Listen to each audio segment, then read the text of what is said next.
ఒక గంట సింబల్ కనిపిస్తుంది కదా, దాన్ని నొక్కారనుకోండి మేం చేసే వీడియో అప్డేట్స్, నోటిఫికేషన్స్ అన్నిటితో మీ డివైస్ లో వాలిపోతాం.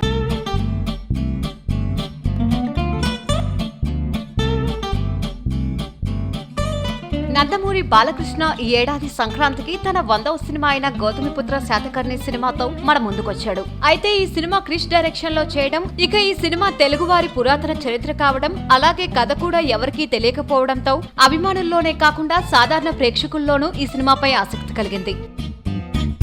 ఇక ఈ సినిమాకి చిరు ఖైదీతో పోటీపడి మరీ సూపర్ హిట్ అందుకున్నాడు బాలయ్య. అయితే ఈ సినిమా తర్వాత బాలకృష్ణ ఎవరితో సినిమా చేస్తాడా అని ఎదురు చూశారు. ఇక ఆయన ఈసారి పూరితో సినిమా చేయడానికి ఓకే చెప్పాడు. ఇక ఈ సినిమాపై అభిమానుల్లో భారీ అంచనాలు ఏర్పడ్డాయి.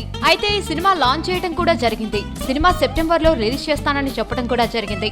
అయితే ఈ సినిమాకు ఏం టైటిల్ పెడతారా అని అందరూ ఎదురు చూస్తున్నారు. కాగా ఈసారి కూడా పూరి తన మార్క్ చూపించాడు. ఇక ఈ సినిమాకు టపోరి అనే టైటిల్ ను ఫిక్స్ చేశాడట. అయితే టపోరి అంటే హిందీలో రౌడీ అని అర్థం. అయితే గతంలో పూరి ఈడియట్, లోఫర్, రోగ్ అనే టైటిల్స్ పెట్టడం జరిగింది. అయితే ఇక ఈ టైటిల్ పై బాలయ్య ఏమని స్పందిస్తారో చూడాలి మరి. సో మీకు ఈ టైటిల్ నచ్చినట్లయితే కామెంట్ చేయండి. వీలైతే లైక్, కుదిరితే కామెంట్ పెట్టండి. ఇలాంటి ఇంట్రెస్టింగ్, బ్రేకింగ్, బిగ్ న్యూస్ మాకు తెలిసిన వెంటనే మీకు తెలియజేస్తాం. దీనికి మీరు చేయవలసిందల్లా ఇక్కడ కనిపిస్తున్న సబ్స్క్రైబ్ బటన్ ని నొక్కి సబ్స్క్రైబ్ అవ్వండి.